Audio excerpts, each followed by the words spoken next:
my name is Bonnett, and I'm a student in MCC's Online Professional Communications class. In this presentation, I'll be discussing Web 2.0 technology and how well the class currently covers that technology. So I'll start off, I'll explain what Web 2.0 is, as well as ways that businesses are using it to communicate professionally. Then I'll talk about what the class currently covers, and we'll see if there's a slight difference between what the class covers and also how businesses are using Web 2.0 technology. Then I'll propose a two-part solution in order to fix that slight difference, and then I'll take some audience questions at the end of the presentation. So I'd like to start off with a quick poll of the audience. Just please show your hands. How many of you in the last week have either read a blog, used social media, or participated in an online video conference? Wow, looks like quite a few of you. Well, if you did that, you were using Web 2.0. Essentially, that means it's user-generated content on the web. So in the past, people could only take things off of web pages. Now they can also put that on there, such as in a blog or through social media or video conferences. Now, you weren't alone in using Web 2.0. Businesses are also using it for professional communication. McKinsey & Company has surveyed 1,700 global business executives annually since 2007 about what Web 2.0 technologies they were using in their business. And you can see here that in 2013, the last year that data was available, 61% of executives reported that their companies used online video conferences. 58% of executives reported that their companies used social networking. More than 40% reported that their companies used video sharing or blogs, but fewer than 30% reported that their companies used RSS, wikis, podcasts, microblogs, or tagging. Now, in addition, the growth rate in the use of these technologies that are not currently used by more than 30% of businesses really hasn't been very strong. In many cases, it's actually been decreasing. So as a result of that, students really don't need to learn those technologies in any great detail at this point. They just need to be made aware of those technologies so that they know what they are and what they're used for. However, these other technologies that are beginning to be adopted by more and more companies, such as blogs, video sharing, social networks, and online video conferencing, students need to begin to learn that in more depth because, again, they're becoming used more widely. So currently in the online class, professional communications class at MCC, it's heavily focused on writing.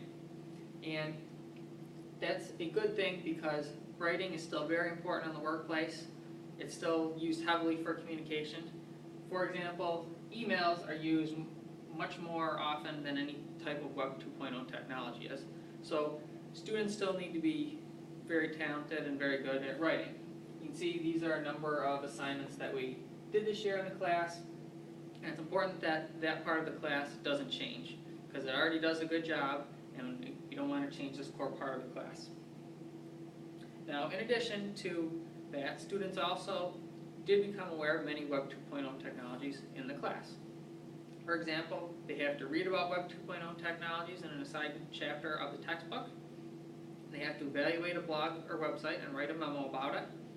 They also have to respond to discussion questions, and in this previous semester, one of those discussion questions involved the privacy concerns related to social media, and other required students to listen and analyze a podcast.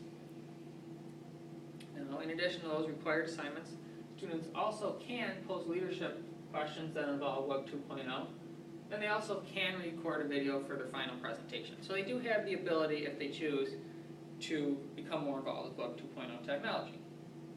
However, again, there's still a slight difference between what the students are required to do in the class and how businesses are using Web 2.0 to communicate. For example, there's no advantages of social media that are discussed in the class, maybe only very briefly in the textbook.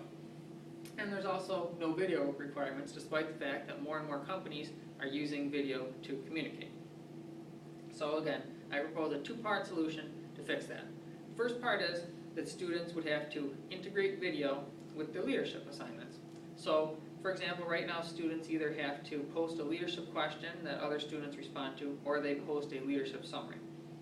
So for the leadership discussions, I would say that students would actually film themselves asking the question, and they would post to the current discussion area a link to the video that they would upload to YouTube through the account that the professor has already set up, and then other students would simply watch the video and respond to it in the way that they normally would. So again, that wouldn't be a massive change to the class, but it would begin to get students more involved with video communication. Also, when students do their leadership summaries, I would say that they have to record a video of themselves doing the summary, so they would have to do slightly more work, but again, it would help them learn more about video communication. They would also upload that video to the same YouTube account that has already been set up. Now, I know there might be some concerns that not all students would have access to a camera in order to record a video that they could upload for the class.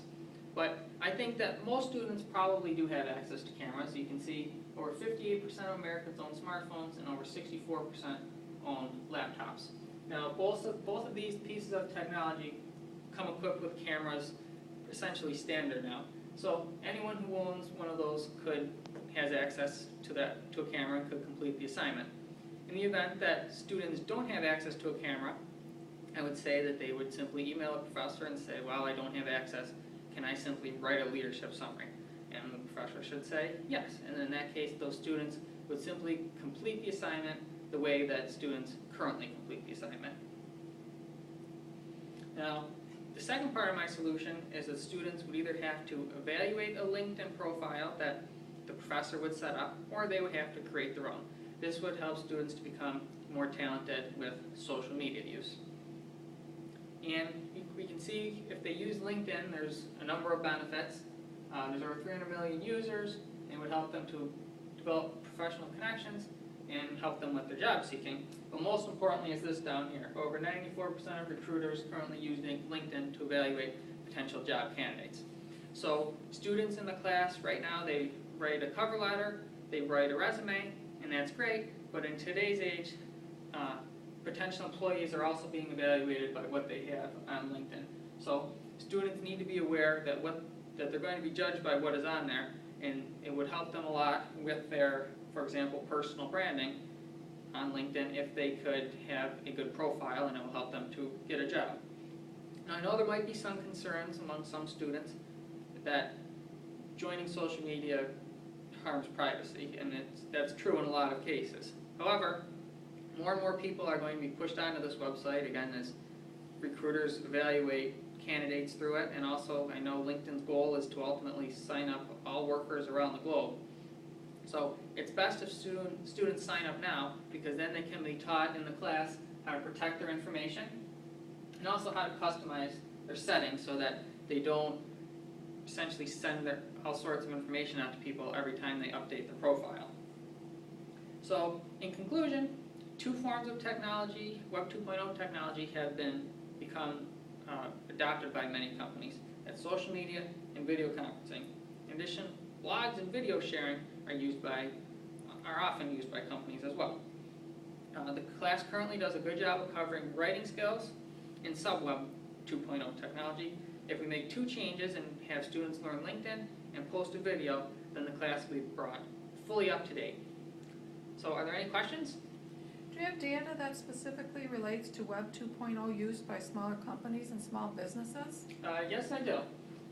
81% of small businesses report that they use social networking, so that would be up there. 76% report that they use video for some purposes, so that would be up there. And 56% report that they participated in an online video conference at least once per week, so that would be right about there. Any other questions? Yes, with the rise in the number of video interviews and the use of video conferencing, do you think it'd be beneficial to add a mock video interview to the course content? I would say not at this time, because the additional assignments that I want to add are more important, specifically the social media assignment with the rise of social media, and also the assignment that gets them more used to making videos. If you add a third assignment, then the class, which is already compressed into 7 weeks, will become very challenging for many students. So, not at this time. Just add those two additional assignments and the class will be fully brought up to date. Any other questions? All right, thank you for being with me today.